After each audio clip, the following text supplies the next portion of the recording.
రాహుల్ ట్రిబ్యునల్ని ఎందుకు వేయాలంటే try to understand bus. నువ్వు అడిగిన క్వశ్చన్ నాకు అర్థమైంది, నన్ను చెప్పని, లెట్ మీ కంప్లీట్.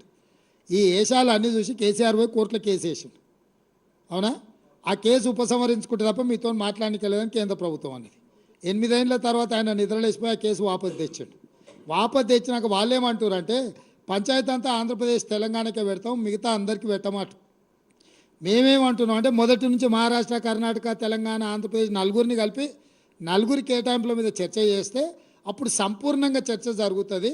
సంపూర్ణంగా నీటి కేటాయింపులు జరుగుతాయి. ఇప్పుడు నువ్వు చెప్పే పరివాహక ప్రాంతాన్ని బట్టి నీటి కేటాయింపులు ఉన్నాయి కదా, దాని ప్రకారం అంతా చర్చ జరగాలి, కాంప్రహెన్సివ్ డిస్కషన్ జరగాలి, కాంప్రహెన్సివ్గా దీని మీద పోస్ట్ మార్టం చేసి కేటాయింపులు జరపాలనేది మా ఆలోచన. ఇప్పుడు కేంద్ర ప్రభుత్వం ఎటువైపు వస్తుంది, ఏం చేస్తుంది అనేది దాన్ని బట్టి నిర్ణయం జరుగుద్ది. ఏం ప్రభాకర్,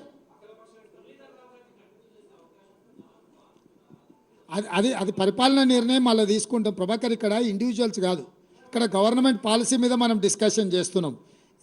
ఇండివిజువల్ ఆఫీసర్ మీద పత్రికా సమావేశంలో చర్చ చేయడం కాదు. పరిపాలన పరంగా ఏం తీసుకుంటావు.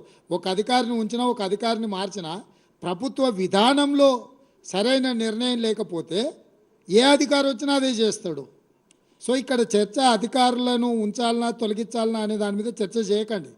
గత ప్రభుత్వం విధానపరమైన నిర్ణయాలు, లోపభూయిష్టమైన నిర్ణయాల వల్ల తెలంగాణకు జరిగిన అన్యాయం ఏందనేది ఒక చర్చ. ఆ లోపభూయిష్టమైన నిర్ణయాలను ఇప్పుడు సవరించుకొని సరైన దిశగా ముందుకెళ్ళడం అనేది రెండో చర్చ.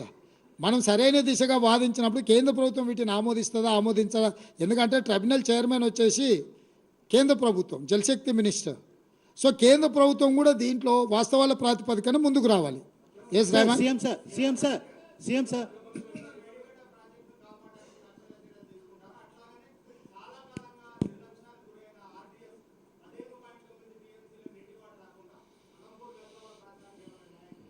ఇప్పుడు అక్కడ ప్రాజెక్టుల నిర్మాణము వాటి మీద మా సంపత్ కుమార్ చేసిన దీక్షలు మీకు అన్నీ తెలుసు కదా.